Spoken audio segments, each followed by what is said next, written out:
विधानसभा सत्र में भाग लेने के लिए आए हुए सभी माननीय सदस्यों का हृदय से स्वागत करता हूं। हमारे सभी सरकारी कर्मचारियों ने, आउटसोर्स से जुड़े हुए, संविदा से जुड़े हुए कार्मिकों ने पिछले 9 वर्ष में मेहनत की पराकाष्ठा करते हुए जो मेहनत की है, उनके वेलफेयर के लिए भी सरकार पूरी प्रतिबद्धता के साथ कार्य कर रही है। हमने शिक्षा मित्रों को, अनुदेशकों को, बेसिक, माध्यमिक और उच्च शिक्षा के सभी शिक्षकों को हमने कैशलेस की सुविधा के साथ साथ शिक्षा मित्र और अनुदेशकों के मानदेय को भी बढ़ाया है और अभी उन सभी तबके के लिए भी सरकार कार्य कर रही है। चाहे आउटसोर्स कमीशन को तत्काल लागू करने की कार्रवाई मेरा मानना है कि अगले एक डेढ़ सप्ताह के अंदर हम उसको लागू करके न्यूनतम मानदेय उनका सुनिश्चित करने जा रहे हैं। इस सरकार की प्रतिबद्धता का हिस्सा है। आंगनबाड़ी, आशा वर्कर, रसोइया, ग्राम चौकीदार, इन सभी के लिए भी सरकार ने उनके एक हैंडसम मानदेय उनको प्राप्त हो और उनकी सेवाएं इसी प्रकार से प्रदेश के हित को संवर्धित करने के लिए कार्य करेगी। इसके लिए हम लोगों ने सप्लीमेंट्री बजट का सहारा लिया है और मैं विश्वास करता हूं कि प्रदेश के हित के लिए 25 करोड़ जनता के वेलफेयर के लिए, उनके विकास के लिए विधानमंडल की इस कार्रवाई को शांतिपूर्ण ढंग से चलाने के लिए हमारे विपक्षी साथी नकारात्मकता की राजनीति को छोड़ करके एक सकारात्मक राजनीति को आगे बढ़ा करके उत्तर प्रदेश के इस बदले हुए परसेप्शन को प्रदेश के विकास के लिए और प्रदेश की समृद्धि में अपना योगदान देंगे। गरीब, किसान, युवा और महिला, इनसे जुड़े हुए मुद्दों पर चर्चा करने, समीक्षा करने और उसे परिणाम तक पहुंचाने का सबसे अच्छा प्लेटफॉर्म संसदीय प्रणाली में कोई है तो वह विधायिका होती है। हर जनप्रतिनिधि अपने अपने क्षेत्र की समस्या को वहां रख सकता है और सरकार से उसके समाधान का रास्ता निकलवा सकती है। इस प्लेटफॉर्म का बेहतर उपयोग हो, यह बीजेपी के नेतृत्व में चलने वाली एनडीए सरकार की सदैव से प्राथमिकता रही है और डबल इंजन की सरकार इसके लिए पूरी प्रतिबद्धता के साथ कार्य भी कर रही है। पिछले 9 वर्षों में इसी संवाद से जनप्रतिनिधियों के द्वारा उठाए गए मुद्दों की समीक्षा करने के उपरांत बनी हुई योजनाओं के माध्यम से ही हम प्रदेश में कुछ बेहतर करने का प्रयास कर पाए हैं। उत्तर प्रदेश के परसेप्शन को बदलने में, आमूलचूल परिवर्तन करने में हमें सफलता प्राप्त हुई है। उत्तर प्रदेश को देश के बीमारू राज्यों से उभार करके एक रेवेन्यू सरप्लस और इकोनॉमी का ब्रेक थ्रू स्टेट के रूप में प्रस्तुत करने का भी एक अवसर प्राप्त हुआ है।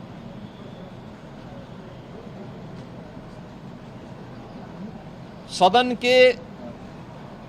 समय का बेहतर उपयोग हो और प्रत्येक विधानसभा क्षेत्र से जुड़ी हुई आवाज को सदन के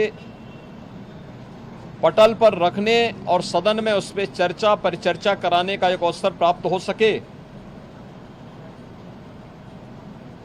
मैंने कल दलीय नेताओं की बैठक में भी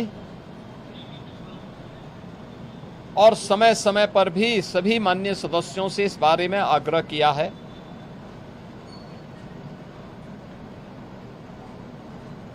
अच्छा होता कि इन मुद्दों पर चर्चा करने की बजाय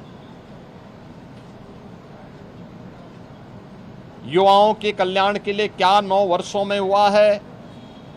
और वर्तमान में क्या कुछ करने जा रही है सरकार, आधी आबादी महिलाओं के सुरक्षा, उनके स्वावलंबन और उनके सम्मान के लिए क्या 9 वर्ष में किया है और आगे क्या करने जा रही है। अन्नदाता किसानों के जीवन में परिवर्तन लाने और उनके चेहरे पर खुशहाली लाने के लिए क्या कदम उठाए गए हैं। इन सभी मुद्दों को लेने के साथ ही गरीबों के कल्याण के लिए वेलफेयर स्कीम ने, डबल इंजन की सरकार ने पिछले 9 वर्ष के अंदर 6 करोड़ से अधिक गरीबों को गरीबी रेखा से उभार करके एक मध्यम वर्गीय श्रेणी में ला करके उनके जीवन में परिवर्तन लाने का प्रयास किया है। उस परिवर्तन का केंद्र बिंदु हमारी विधायिका है। अयोध्या के मुद्दे को वे लोग उठा रहे हैं जिन्होंने राम भक्तों पर गोलियां चलाई थी, जो जय श्री राम बोलने पर लाठी गोली चलाते थे, जिन्होंने श्री राम मंदिर के निर्माण में वकीलों की अपनी फौज न्यायालय में खड़ी करके इस पूरे कार्यक्रम को बाधित करने का प्रयास किया था। और राम मंदिर में चंदा चोरी की बात वे लोग करते हैं जिन लोगों के जेब से एक पैसा भी राम मंदिर निर्माण के लिए नहीं निकला है। इनके दोहरे चरित्र को देश देख रही है, दुनिया देख रही है। मैं आज के इस अवसर पर सभी माननीय जनप्रतिनिधियों से इस बारे में कहूंगा कि वे सदन में एक स्वस्थ चर्चा परिचर्चा को बनाए रखने के लिए कार्य करें। हमारे सभी सरकारी कर्मचारियों ने, आउटसोर्स से जुड़े हुए, संविदा से जुड़े हुए कार्मिकों ने पिछले 9 वर्ष में मेहनत की पराकाष्ठा करते हुए जो मेहनत की है, उनके वेलफेयर के लिए भी सरकार पूरी प्रतिबद्धता के साथ कार्य कर रही है। हमने शिक्षा मित्रों को, अनुदेशकों को, बेसिक, माध्यमिक और उच्च शिक्षा के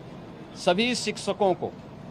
हमने कैशलेस की सुविधा के साथ साथ शिक्षा मित्र और अनुदेशकों के मानदेय को भी बढ़ाया है। और अभी उन सभी तबके के लिए भी सरकार कार्य कर रही है, चाहे आउटसोर्स कमीशन को तत्काल लागू करने की कार्रवाई मेरा मानना है कि अगले एक डेढ़ सप्ताह के अंदर हम उसको लागू करके न्यूनतम मानदेय उनका सुनिश्चित करने जा रहे हैं। इस सरकार की प्रतिबद्धता का हिस्सा है। आंगनबाड़ी, आशा वर्कर, रसोइया, ग्राम चौकीदार, इन सभी के लिए भी सरकार ने उनके एक हैंडसम मानदेय उनको प्राप्त हो और उनकी सेवाएं इसी प्रकार से प्रदेश के हित को संवर्धित करने के लिए कार्य करेगी। इसके लिए हम लोगों ने सप्लीमेंट्री बजट का सहारा लिया है और मैं विश्वास करता हूं कि प्रदेश के हित के लिए 25 करोड़ जनता के वेलफेयर के लिए, उनके विकास के लिए विधानमंडल की इस कार्रवाई को शांतिपूर्ण ढंग से चलाने के लिए हमारे विपक्षी साथी नकारात्मकता की राजनीति को छोड़ करके एक सकारात्मक राजनीति को आगे बढ़ा करके